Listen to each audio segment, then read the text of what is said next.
আসসালামু আলাইকুম। সকলকে বিজয়ের শুভেচ্ছা। আজ 16ই ডিসেম্বর।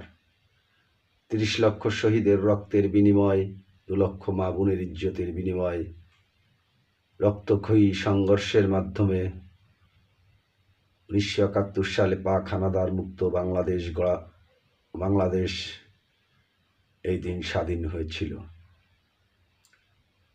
আমরা যার বিনিময়ে আজ স্বাধীনভাবে কথা বলতে পারছি, যাদের বিনিময়ে আজ আমরা গর্বিত বাংলাদেশি, তাদেরকে জানাই আমি বিনম্র শ্রদ্ধা।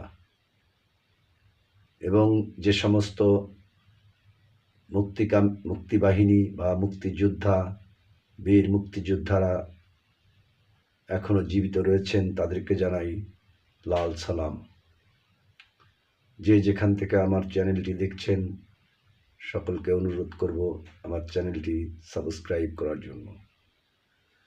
আজ 16ই ডিসেম্বর 1971 সালের এই দিনে বাংলাদেশ স্বাধীন হয়েছিল। পাক হানাদার মুক্ত হয়েছিল এই দিনে। এই দিনকে সামনে রেখে আমরা কত আনন্দ উল্লাস করি, নিজেদেরকে গর্বিত বাংলাদেশি হিসেবে সারা বিশ্বের কাছে মাথা উঁচু করে গর্ব করে বলি, আমরা বাংলাদেশি, আমরা বীরের জাতি, আমরা লড়াই করে বাঁচতে শিখেছি। তারই বাস্তব প্রমাণ 69-এর ছাত্র জনতার গণ অভ্যুত্থান, 90-এর গণ অভ্যুত্থান এবং ফ্যাসিস্ট হাসিনা সর্বশেষ তার তাণ্ডব লীলা চালিয়ে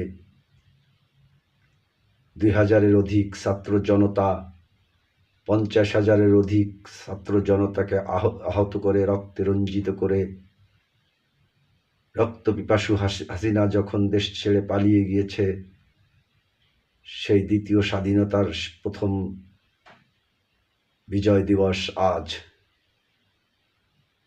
প্রথম বিজয় দিবসের এই কথা বললাম কেন? আজকে 54তম বিজয় দিবস, তারপরও আজ কেন বললাম প্রথম বিজয় দিবস, দ্বিতীয় স্বাধীনতার বিজয় দিবস আজ? এটি আমরা বিশ্বাস করি। আজ হয়তো এভাবে কথা বলতে পারতাম না যদি ফ্যাসিস্ট হাসিনা ক্ষমতায় থাকতেন।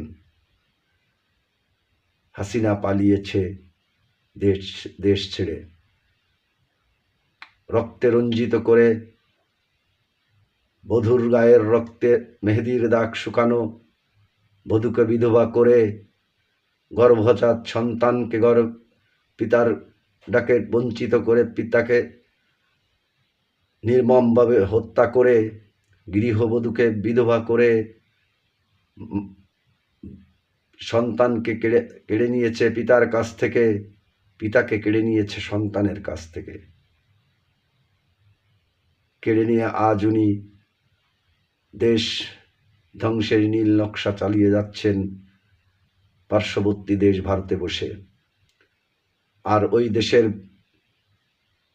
মিডিয়াগুলো এদেশে লুটে পুটে নিয়ে যে টাকাগুলো লুট করে নিয়ে যে টাকাগুলো জমিয়েছিল, সেই টাকা দিয়ে বাংলাদেশিদের উপর বুলডোজার চালাচ্ছে। আজ হয়তো অন্যরকম একটি বিজয় দিবস পালন করতে পারতাম, কিন্তু ভারতীয় মিডিয়া, ফ্যাসিস্ট হাসিনা, চরম কট্টরপন্থী মোদি, হিন্দুত্ববাদী মোদি, এদের উৎপাতে এবং এদেশে তার ফেলে যাওয়া দোসররা নীল নকশা চালিয়ে যাচ্ছে, গৃহযুদ্ধের দিকে দেশটিকে ধাবিত করছে প্রতিনিয়ত।